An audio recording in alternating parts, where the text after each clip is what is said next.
Маленькой голубоглазой Полине Матасян всего 1,5 года, а переносит она совсем не детские страдания. С первых дней жизни малышка ведет борьбу со страшной болезнью под названием гидроцефалия. Это скопление лишней спинномозговой жидкости в желудочках внутри головного мозга. Патология развития головного мозга у девочки была выявлена в возрасте 2,5 месяцев. Уже тогда был отмечен ускоренный рост головы. Впервые семья Матасян обратилась за помощью в конце 2019 года. Тогда фонд оперативно отреагировал и направил малышку на обследование в Краевую детскую клиническую больницу города Краснодар.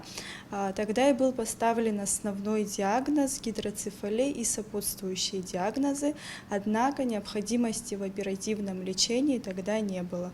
Но по мере роста и развития девочки состояние ее стало ухудшаться, размеры диаметра головы стали увеличиваться.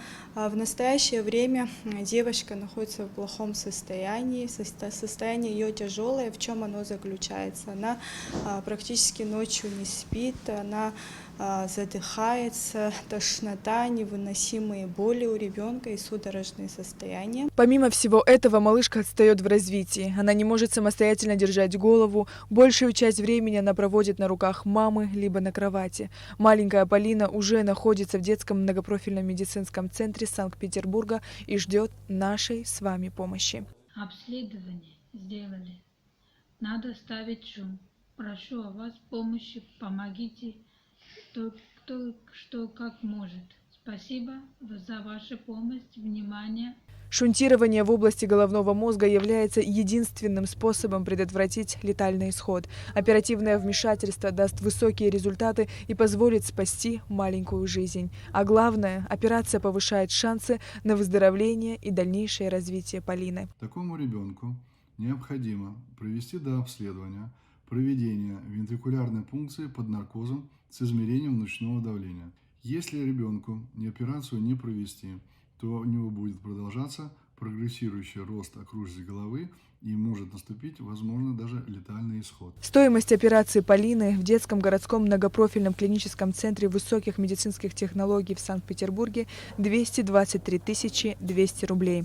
Сумма для семьи Матасян неподъемная. У них нет возможности самостоятельно оплатить лечение доченьки. Обращаюсь ко всем, кто смотрит этот репортаж, ко всем, кто читает новости на сайте фонда, на страницах фонда в социальных сетях, не проходить мимо беды семьи Матасян, оказать посильную помощь. Даже рубль – это много, когда нас много. Даже одно отправленное вами СМС-сообщение может стать ключевым в сборе необходимой суммы. Самый легкий и доступный способ помочь Полине Матасян – отправить СМС со словом «Добро» на короткий номер 5050. О других способах пожертвований можно узнать на официальном сайте КБФ Ашана. Сария Кварацхеля, Алексей Баструков, Абхазское телевидение.